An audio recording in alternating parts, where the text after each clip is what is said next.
Hello friends, welcome to my channel. So अब मेरा ना V3 फेज़ शुरू हो गया है। सो V3 फेज़ में उन्होंने बेसिकली मैं ना पिछले कोई V2 के 5-6 दिनों से मेरा वेट स्टैग्नेट हो गया है और वो उसी एक सर्कल में ना ऊपर नीचे घूमे जा रहा है। सो V3 शुरू होने से पहले मुझे कोचेज़ ने बोला कि आप ना 24 आवर्स फास्टिंग लेके आओगे V3 में। सो बेसिकली हफ्ते में मुझे एक बार 24 घंटे फास्टिंग रखनी है। तो I have picked up a day of Friday. पिछले कल मैंने किसी तरह सरवाइव किया है फास्टिंग।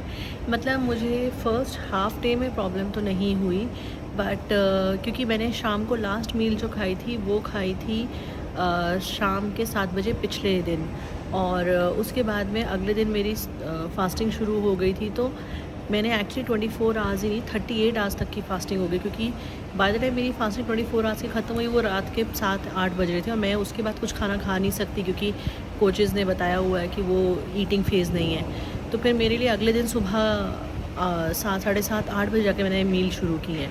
तो पूरे दिन में सिर्फ पानी, नमक पानी पे रही। मुझे पहले लगा कि शायद बहुत हंगर स्पाइक हो सकता है या वो इतनी प्रॉब्लम नहीं हुई, बट हाँ, toward the end of the day because office वगैरह था, my head was paining, heavy head था और एग्जॉस्टेड, टायर्ड, और स्टमक बहुत टाइट सा कसा हुआ लग रहा था। So that was the major thing which I felt. And उसके अलावा I was still okay to manage.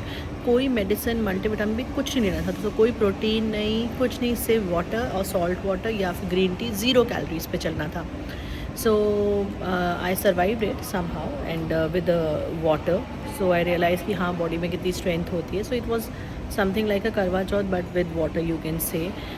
या फिर नॉर्थ में हमारे अहोई माता का होता है बच्चों के लिए फास्ट, वैसा ही था। तो मैंने सोचा कि चलो ठीक है, मैंने हस्बैंड के रखे हैं, बच्चे के लिए रखे हैं हर साल, इस साल मैंने अपने लिए फ़ास्ट रखना शुरू किया है। So that way I thought of it and then I kept a fasting.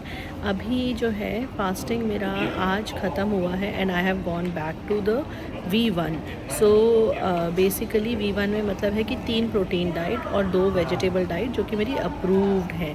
पर मुझे V2 में जो वेजिटेबल्स ट्राई की थी वो नहीं मैंने ली है, बट V1 का सिंपल खाना रखा है। तो सबसे पहले मुझे प्रोटीन लेना था, सुबह उठ के सबसे पहले घी लेना था या कोकोनट ऑयल, तो मैंने आज कोकोनट ऑयल लिया।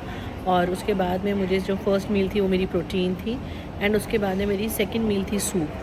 सो अभी भी मैं एक और प्रोटीन मील और उसके बाद में मैं सैलेड लूँगी और फिर लास्ट एक और प्रोटीन मील होगी और fibre drink, and then that's it. तो ये मील आज फॉलो करूँगी, एंड देन कल से मेरा जो V3 का शुरू होगा उसमें मैं ट्राई करूँगी nuts and seeds. So sesame seeds, sunflower seed, pumpkin seed, walnut, सारे नट्स हैं, सिर्फ काजू नहीं हैं। और थोड़े बहुत फ्रूट्स ऐड हो रहे हैं, अब स्ट्रॉबेरीज़ आ रही है, फिर से ब्लैकबेरीज़ आ रही है वापस। तो थोड़ा सा एक्साइटिंग भी है, बट हर दिन में एक दिन में एक चीज़। और जब मेरा V3 ख़त्म होगा, मतलब 15 दिन बाद, तब मैं इन सब चीज़ों को अपने साथ ऐड कर सकती हूँ। तो जो V2 में भी पास होगी वो चीज़ें अब मैं वो वेजिटेबल्स में ऐड कर सकती हूँ फेस में। तो इसमें ऐसा है कि 2 प्रोटीन मील्स हैं और उसके अलावा मेरी 2 री-इंट्रोडक्शंस हैं और 1 वेजिटेबल मील। तो वेजिटेबल्स ज़्यादा, प्रोटीन थोड़ा कम, but let's see how it goes. और मैं ना अपने आप को एक बॉडी बिल्डर की तरह समझने लगी हूँ। मैं अभी तक अपने प्रोटीन के 2 डब्बे ख़त्म कर चुकी हूँ 2 महीने में। तो एक डब्बा अराउंड 1 महीने ही चल पा रहा है, और ये पी प्रोटीन्स हैं तो थोड़े लाइटर हैं, but you know I am happy with these vegetarian protein options. आप अगर जानना चाहते हैं तो कौन से हैं, मैं आपको वो दोनों प्रोटीन्स दिखा दूँगी, ताकि अगर आपको कभी वेजिटेरियन ऑप्शन ढूंढ रहे जिसमें सोया भी नहीं हो, मिल्क भी नहीं हो, तो these are the good options. So stay tune, मैं आपको अपनी जो शॉर्ट वीडियो है ना उसमें प्रोटीन्स भी दिखा दूँगी। Bye bye.